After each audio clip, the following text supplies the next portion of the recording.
Spring is here. It's time to start thinking about family fun in the outdoors. This is Chris Williams promoting my good friends at Plaza RV in Bondurant. I've now bought 2 travel trailers from this locally owned company in the past 5 years. It's completely changed my family's life. We love spending time in the outdoors, tailgating, and most of all, being together. Camping has been an awesome escape for us, and I would encourage you to think about it as well. Head over to their lot in Bondurant. They have motorhomes, travel trailers, truck trailers, fifth wheels, and more. Check them out today at plazarv.com. They're 100% locally owned. Tell them that Chris Williams sent you.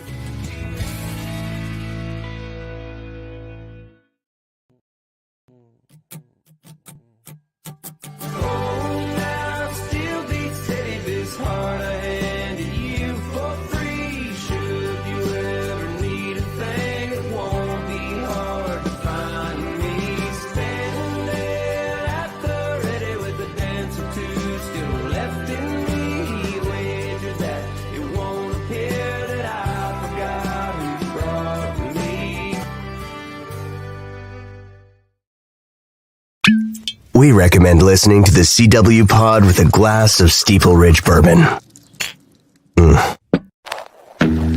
Grown, distilled, well-rested, and bottled in Erling, Iowa. Now from the Channel Seed Studios, this is the CW Pod, fueled by Steeple Ridge.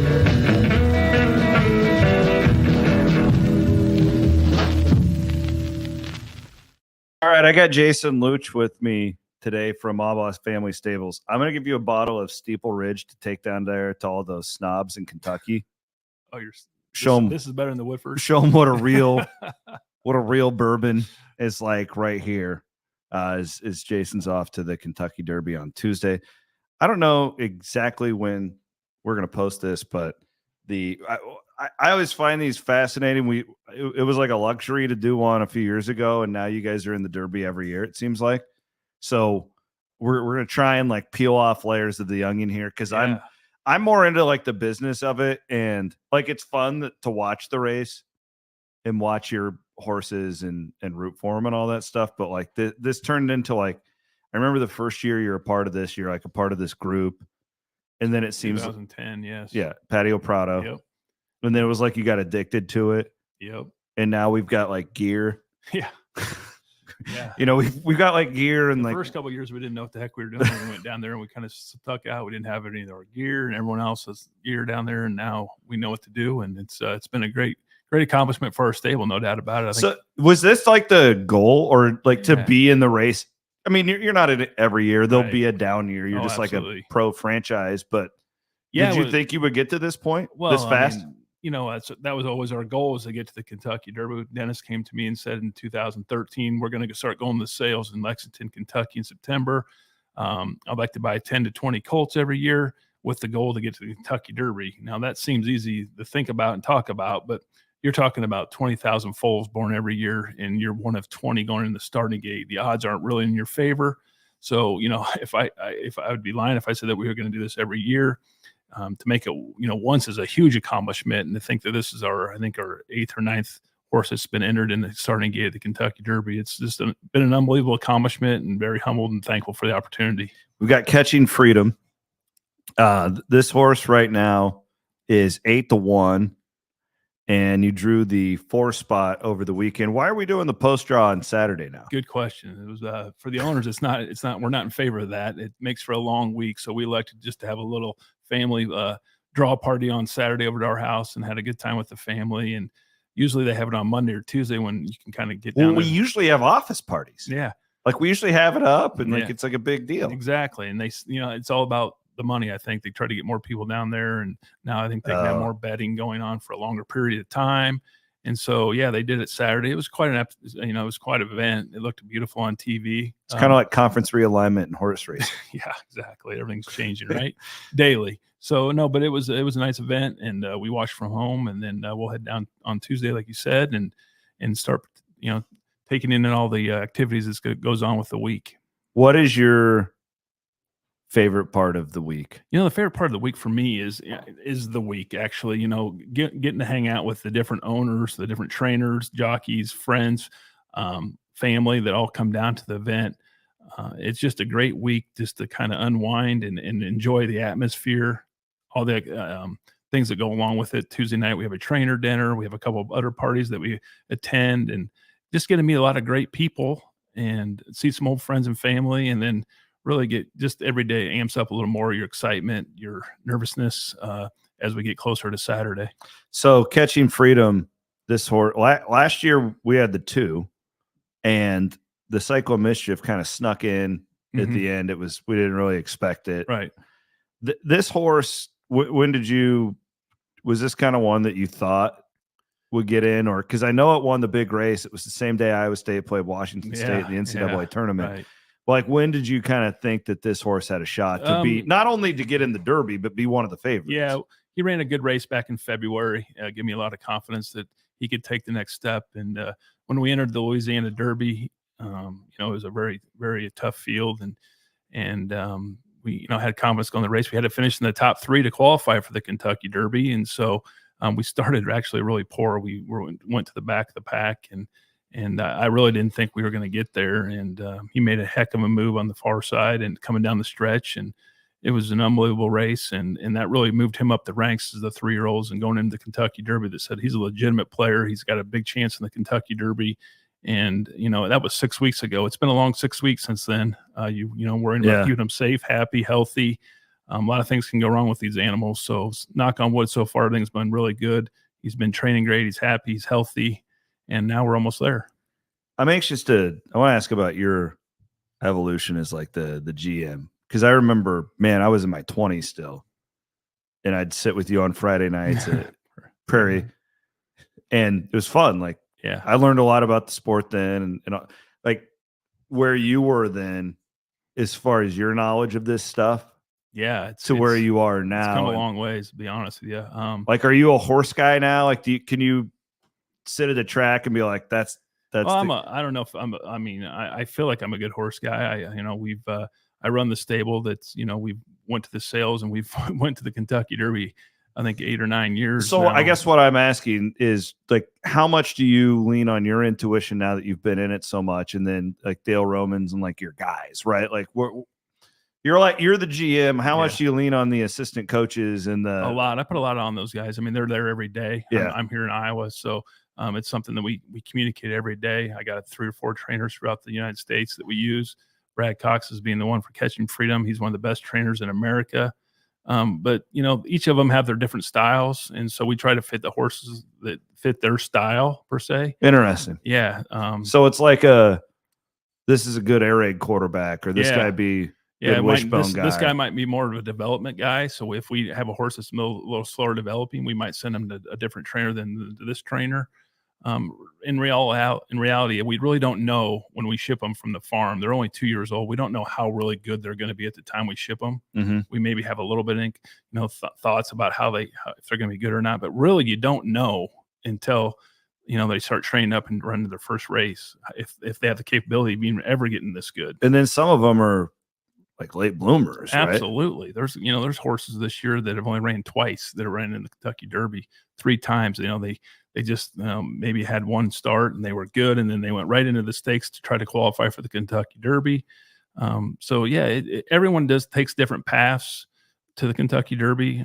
We've had good luck with our trainers, and it's every horse is different though. So you just got to treat them like humans. Every human's different, and it's just a different philosophy, and it's all worked out for us. So those horses that you mentioned that have run 2 races and they find themselves, are they the scary ones in a way? They are scary because you don't really know how good they are. Really, they always say they're a little green still, and if they mature, and we don't really know how good they could be, right? Yeah, and so there's horses that ran. I think one of the horses has ran like 13 times. I think we've ran 5 or 6 times. There's horses that ran 3 times. So they have more upside probably because we don't know exactly how good they can be. Whereas like horses ran 13 or 14 times, you kind of know what his game is, And so you can really, it's just no different than basketball. You can scout them, right? You can scout them and see what they're good at, what they're bad at. Well, if you only seen a guy play twice, you really don't know how good he really could be. Mm-hmm. And he's, keep practicing and getting better and better. That's all fascinating. I never would have pinned you put the trainer with a certain type of Oh, horse. So when absolutely. did Cox come along? Because you guys were with Romans pretty exclusively Yeah. early on, right? Yeah, we use Kelly Von Himmel here at Prairie Meadows, and then he also gets some other horses. And then when we first started the program, Dale had Patio Prada horse in 2010, Yep. and we developed the relationship with him. And then we also, for the first, I'd say when we started, I think our first qualifier was 2014 was Brody's Cause. We send our horses to Dale, and as you get bigger and you have more horses, you don't want all your horses to go to one barn because they start running against each other. Oh, so, and if we Interesting. spread them out, like if I send some to Dale, he runs it down in Florida in the winter. Whereas if I send them to Brad, he runs at Arkansas and Fairgrounds in Louisiana. So it spreads them out, gives them more opportunity to qualify in different races. yeah, because you don't want your guys beating each other. Exactly. So we elected to spread out a little bit. Brad Cox is one of the up and coming best trainers, future Hall of Famer. He's won the Kentucky Oaks. He's won the Kentucky Derby.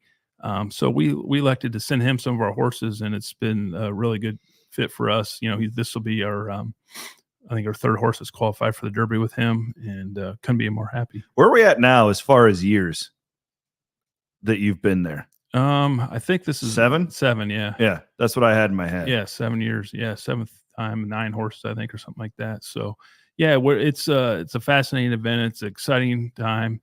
This is probably one of the few times that, you know, we've been qualified many times and we might be 40, 50, 60 to 1, which, you know, that you're going to the race. You probably don't have a great shot to win, but you're in it and you're excited still. Right. So this last year, so we went in the starting gate, and Angel Empire was he was the favorite as they were loading into the gate of the Kentucky Derby. So that was quite an excitement, quite a thrill, and ran a bang of a race. Couldn't have been more proud of him. He ended up finishing third, getting beat by a length and a half.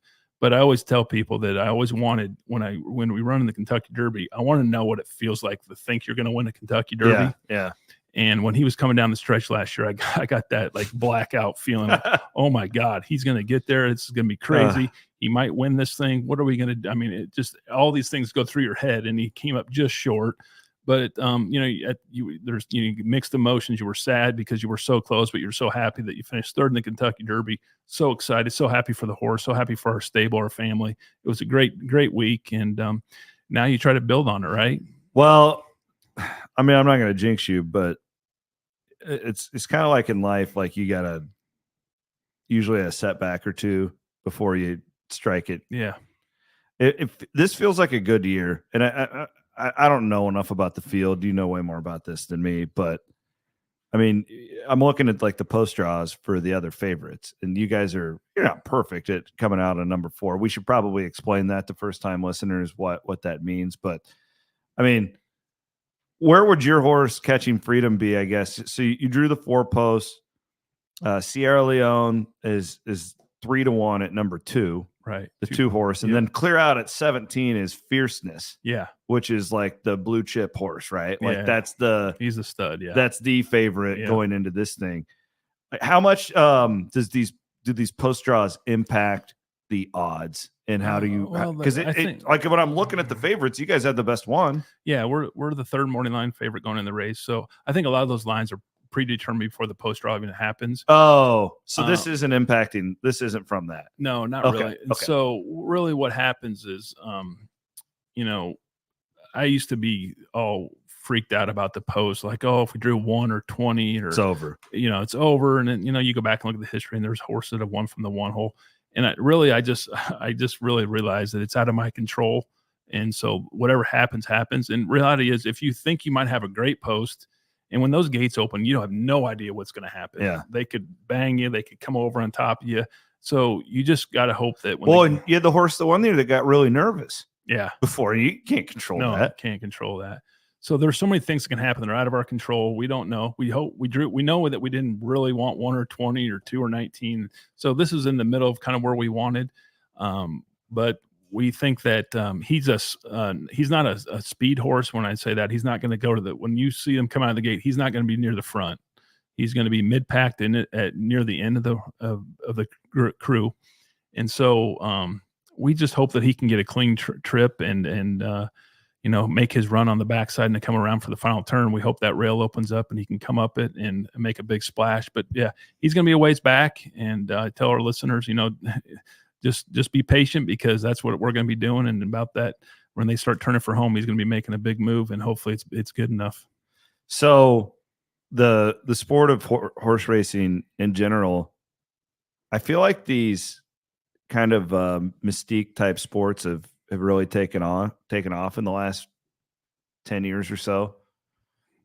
Do you feel it? Like, to me, like the Kentucky Derby, I don't know if the sporting event is like the event seems bigger to me. Like, I'm talking with like social media influencers. It feels like there's more celebrities there now. Have you seen that growth? Well, I just think a lot of it is because we're on social media now. Like back when we started in 2014. Well, nobody even knew that you guys were even doing this unless they. And now the horse can't walk out of the barn without someone spinning a picture or tweeting about it. I mean, we see there's so much exposure now, which is great for our sport. It's great for the owners of fans. We see every workout now. We see them train every morning on Twitter, or they have shows that show it later on YouTube. I mean, so the sport is getting so much more coverage because of social media. And that's really a good thing. This is the 150th Kentucky Derby. So this year is really spectacle. It's a big deal. The coverage has been out. It's just been crazy. And Churchill Downs just put $200 million in their facility, got a brand new paddock. The facility is just amazing. So everything's amping up just to be an unbelievable atmosphere. 160, 180,000 people. What's the weather looking like? You looked ahead? I look, and it changes about every hour. Yeah, right now, I got you. It's one day it's no rain, the next day it's 40%. But reality is that it's kind of like the Drake relays. You can count on some rain at some point during the weekend. Yeah, and just hope that we get a fair and safe track on. Does this horse? We just want it to be nice out. I mean, we ran the slot before. He ran really good in the slot, but I prefer a dry track. It'd just be better for him, I think. I think the best part of this, if I ever, some year I'll hopefully go down and cover one of these things. But I think the best time would be like in the mornings. It is. It's so fun. When there's just nobody else around. Well, there's a lot of people around, actually. Are there? Yeah. I imagine like the sun's rising. Yeah. You have a beautiful horse galloping in the distance. Yeah, no, that's there's dewy grass. That's what you see on the videos, but that's not the case. Of course, you would probably show up. You wouldn't be. That happens like when the sun's coming up. I would be hungover. Yeah, you wouldn't be there. So I'm not worried about you there. But when you would show up around 8 or 9 o'clock, you can guarantee that there's hundreds and thousands of people on the backside during the Derby week. Derby week, because the workers and stuff. The social media, all the Twitter, all those people that are doing that, they're all on the backside. The photographers, all the owners, the trainers, the help. I mean, there's just a lot of people on the backside, and that's what's fun for me, is because you get to meet new people, you get to talk to people the other owners. It's just a great atmosphere. Have we seen as your sport seen an uptick in betting and gambling on the event? I was just, it's funny you asked. We just had a lunch here, and I looked at how much money was bet on last year's Kentucky Derby. I think it was $188 million, which that's wild, insane. Yeah. And so it just shows you the popularity of what the Kentucky Derby is. I mean, that's a lot of casual bettors, a lot of people that don't even watch horse racing. This is the weekend they watch horse racing, is the Kentucky Derby. I mean, everyone knows what the Kentucky Derby is. If you're going to watch horse racing or know anything about horse racing, this is the weekend that you're going to participate. If give some gambling advice, not necessarily on this race, but a lot of people will go out to Prairie Meadows this weekend and do this. Like, if you don't know what you're doing, I would say just make it as simple as possible. Find a horse or a color or a jockey or like an owner like Albaugh Family Stables. Yeah. And we're all betting on the 4 horse. Yeah. So just basically, I would say just bet a simple win play show. Like, that's a simple, easy bet. If he finishes first, second, or third, you'll get paid. If right now, if he went off at 8-1, the win ticket would pay $18, and the show would pay maybe $6 or $8, depending on who comes in with them. But it's just a simple, easy way, make it fun for everyone. And you can do $10 across the board. You can do $2 across the board. It's just a simple, easy bet that's fun, and you can do it with a couple different horses. Take a long shot if you want, and make it exciting. And but that's, it's just, there's so many different exotic bets, but for the casual fan, I think it's just a simple win play show, bet a little bit across $5 across the board and have a great time with it. When you're a casual fan, the trifectas, and that can get really confusing. Confusing and expensive. Yeah, I learned that last year. Yeah, I was all amped up because you had 2 horses, Yeah. and I was out there at like 8 o'clock, and I think I lost 200 pretty quickly. Yeah, it goes quick. Yeah, it didn't take long. But yeah, I just think make it real simple and just bet across the board on a horse. Pick a couple of them, and if you hit one of them, you'll get paid.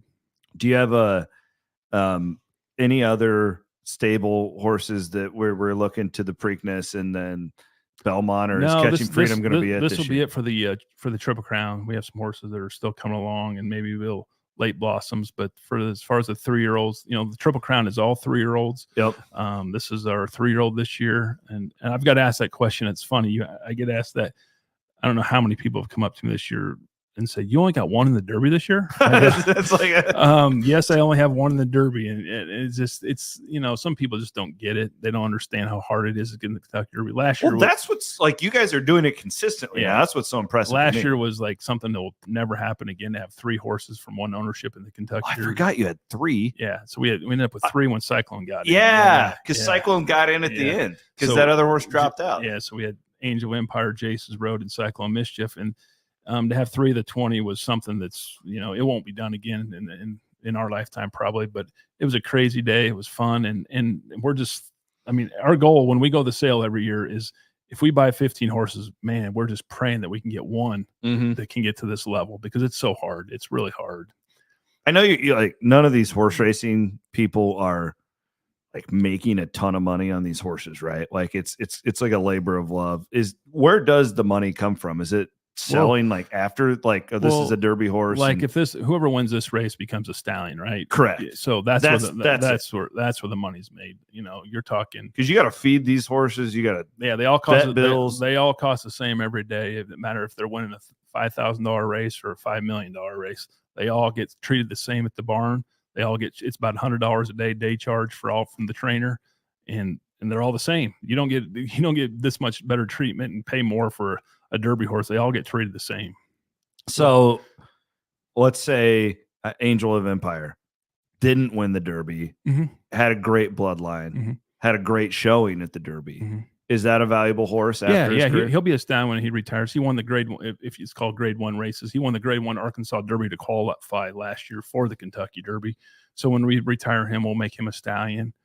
And we've had that's how we're still kind of in the business right now. Is we have a stallion named Not This Time. He's a top 5 stallion in the world right now. I remember him. Yeah, and so he's doing wonderful. His progeny are starting to really do well on the track. He had his 2 years ago, he had a horse get second in the Kentucky Derby named Epicenter. So that's really keeping us in the game, because we own half of him still, and he's at TaylorMade Farms in Lexington, and that's another part of the business that I never dreamed we'd be participating in, but it's awesome. It's fun. That's the interesting part to me. It's like the race is one thing, and that's what everybody sees, but it lasts 2 minutes. Exactly.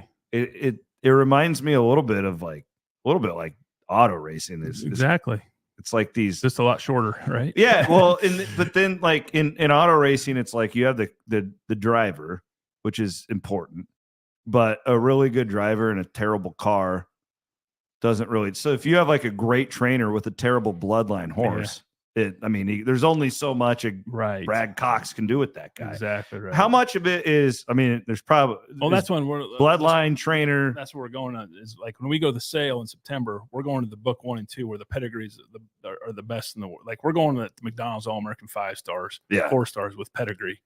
Sometimes, as you know, as Iowa State fans have all found out, the sometimes there's a bust. Sometimes they work out, sometimes they don't, right? And sometimes you find those needles in the haystack of those 2-star, 3-star guys that we buy those kind of horses too. And Angel Empire was the cheapest horse we've ever bought at the sale, and he gets third in the Kentucky Derby. So he didn't have a great bloodline. He didn't have it was from a newer stallion, and so he hadn't been proven yet. Understood. And so that's what's so neat about this game is, every year you hear about these stories. I'll have another who won the Kentucky Derby, I don't know, 8 years ago or something. He was purchased for $12,000. And you got a horse like Sierra Leone this year that's the second favorite. He was purchased for $2.3 million.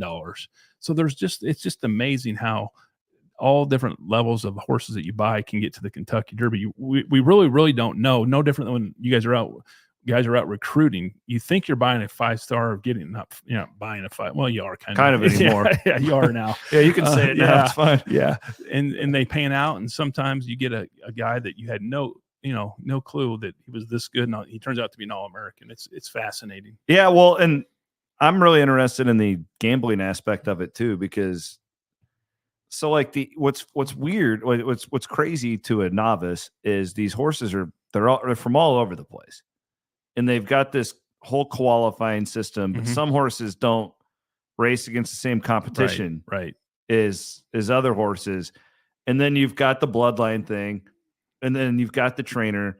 Like, what does the jockey play into it? Like, right? Like, so if I'm the odds maker, how do I come up with these? This seems monumental task. Yeah, every race is kind of given a number for like how it grades so if out. you win a bad race, it's not as valuable. Yeah, but let's say like it's called buyer speed figures, like they call them, and like Fierceness ran 115 buyer speed figure last race. It's unheard of in a prep race. He won so easily. Most horses are running anywhere from 90 to 100. And he's towering on the field right now. And so the jockeys that really. So he's LeBron. Yeah, he is LeBron. Is he beatable? Yes. We're going to need some help and some luck, and hopefully just getting his head a little bit. Yeah, that's the goal. Yeah. He hasn't been tested really. Yep. He hasn't not been tested. He hasn't looked eyeball to eyeball from their horse. So there's a lot of factors, and you got to remember there's 160,000 people there. You don't know how these people are going to how these horses react in front of this big crowds and atmosphere. There's so many things that go into out of our control. Can you train them for that?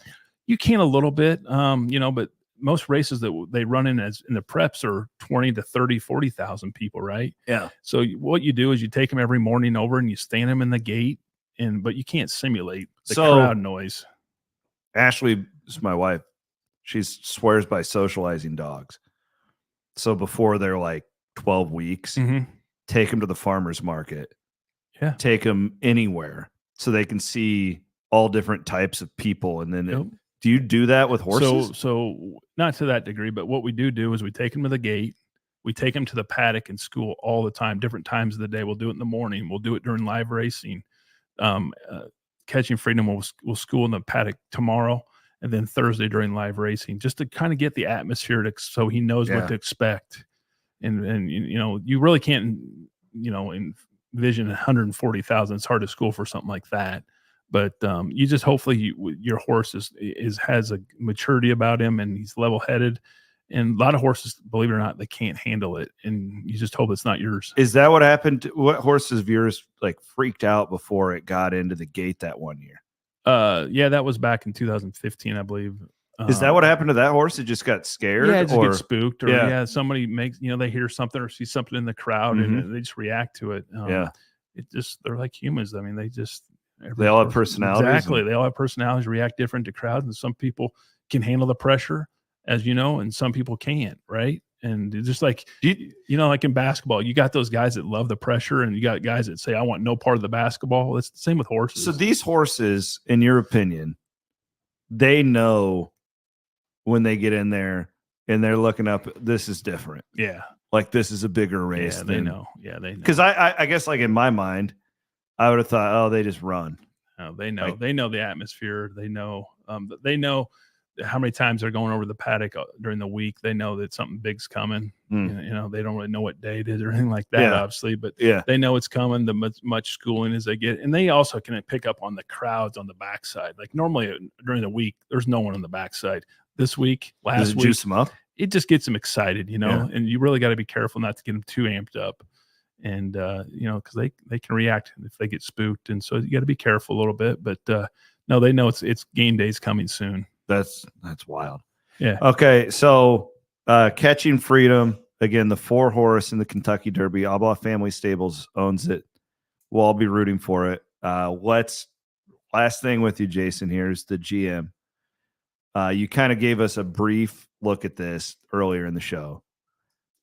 But an ideal race for Catching Freedom, we're just going to hang loose, not get too far back, and then hit the gas. Yeah, so hopefully he breaks somewhat sharp, puts himself in the race. I would love to see him being like, there's going to be a pack of 5 or 6 that go to try to get to the lead. Ideally, I would like to be right behind them, 5 to 8, 10 lengths back behind the leaders, because it's going to be a wicked pace. I mean, it could be really fast fractions that they go out in. And if we get too close to that, we'll be fried up. My goal is to be about 10, probably, 8 to 10 lengths back, like I said, and just stay calm on the backside, stay in that same spot. Hopefully stay close to the rail as possible so we can save some ground. And then when we come from home, let's roll, and hopefully that rail opens up, or he finds a path that's open and he can explode, because he's bred to go a mile and a quarter. He his last race was incredible. He made a huge move, and he's gonna have to do something similar to that Saturday. You mentioned this fierceness horse. Uh-huh. How much do you let another horse dictate your race? No, I don't. We don't. We got to run our race. Okay. We got to run our race, and fierceness is, he's the best 3-year-old in the country right now. He's the big favorite. He's got Mike Rapoli as his owner, Todd Pletcher, Hall of Fame trainer, and now he's got Tom Brady on his team. Oh, wow. Yeah, Tom Brady's coming in with he's partnering up with Mike Rapoli in some business deals. So Tom Brady and the whole clan will be there cheering him on. So let's kick their ass. Exactly. So do you have Romo coming? Todd, I wish. Tom's got enough freaking jewelry. He doesn't need another trophy in front of him, does he? What do you do with the trophy if we get it? You just put it over there at the Talons, maybe? Probably the Albaugh headquarters is where we'll have it. I'd love to bring it home on Sunday, though. That'd be something that would be an amazing accomplishment for our stable, for our family, for the state of Iowa, to know that someone from little town Iowa can go win the Kentucky Derby. It'd be amazing. You guys tell me the story real quick, the Tony Romo story. So you met Tony Romo our first Kentucky Derby, 2014. We're staying at the Galt House in best hotel I've ever stayed in. Yeah, it's neat. There on the river. Yep, right there in downtown Louisville area. And the bellman seen that I had a bunch of cowboy gear on. He thought, and he's like, I go, no, that's our silks, that's our stable. Yeah, I diagrammed after. I'm a huge Dallas Cowboy fan. He goes, hey, Tony Romo's staying here. I go, you got to be kidding me. And that was back when he was him and Jason Witten were together. And you're a nutty Cyclone fan, or Cowboy. Yeah, I'm a Cyclone too. But diehard Cowboy fan. That's why our silks are the star, right? And so I said, you got to be kidding me. I said, can you just hand him a note and say, hey, I'd love for you to walk over on the walkover. The walkover is something that I wish every person could experience. It's the most unbelievable, walking in front of 150,000 people with your horse, the excitement, people yelling at you. It's just so cool. I said, can you just ask him if you do it? And come to find out, he was there with another owner, so he declined. But brutal. Yeah, but it was neat. I got to talk to him, and he was really cool. He sent me a nice message wishing us luck, and he's gonna wish that he would have taken you up on that come Sunday. Yeah, but no, that was a neat story, and it was fun meeting him and Witten. But it didn't work out. No, I like it. We don't need the flash of Tom Brady. No, we're going to beat him. Blue collar Iowa. That's right. Stable. That's where we're at. Right here. All right. Well, best of luck, man. Thanks. I appreciate it. Thanks for having me on today. It's going to be exciting, and I hope the state of Iowa gets behind it, and we could use a little extra cheering and see if we can get this done. Well, I hope so too. It'd be a lot of fun, and it's been a fun journey to follow, because again, I'll never forget that first year. It was like, oh, this is wild. Yeah.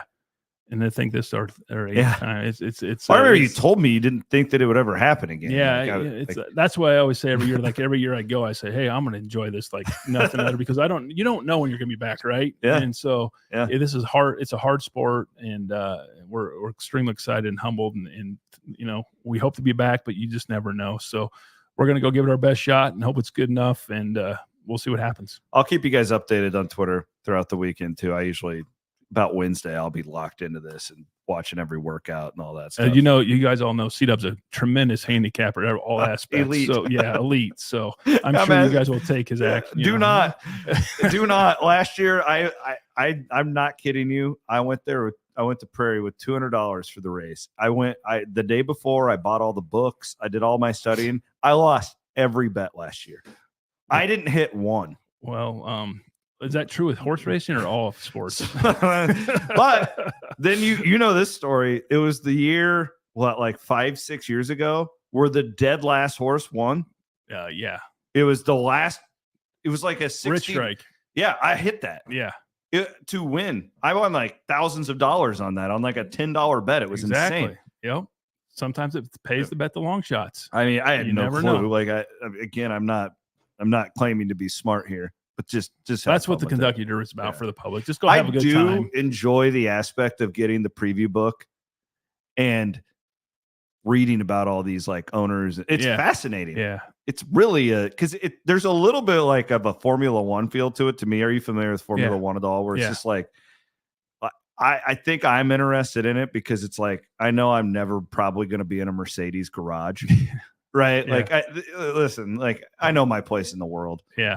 And like, you're reading about all these, and it's just all these like tentacles of this sport. And it's just really, it's cool. Enjoy it. I appreciate it. Thanks for having me on. Get the Talk win. to you soon. We'll crack open one of these bottles of Steeple Ridge on Sunday. I'll let my Woodford guys know that. Thank you. Well, you need to introduce them to our buddy Pat Hoffman. Pat would love to go down there and meet those folk down at Woodford Reserve.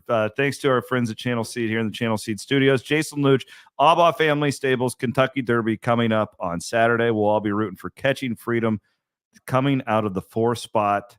Thanks for listening. Thanks for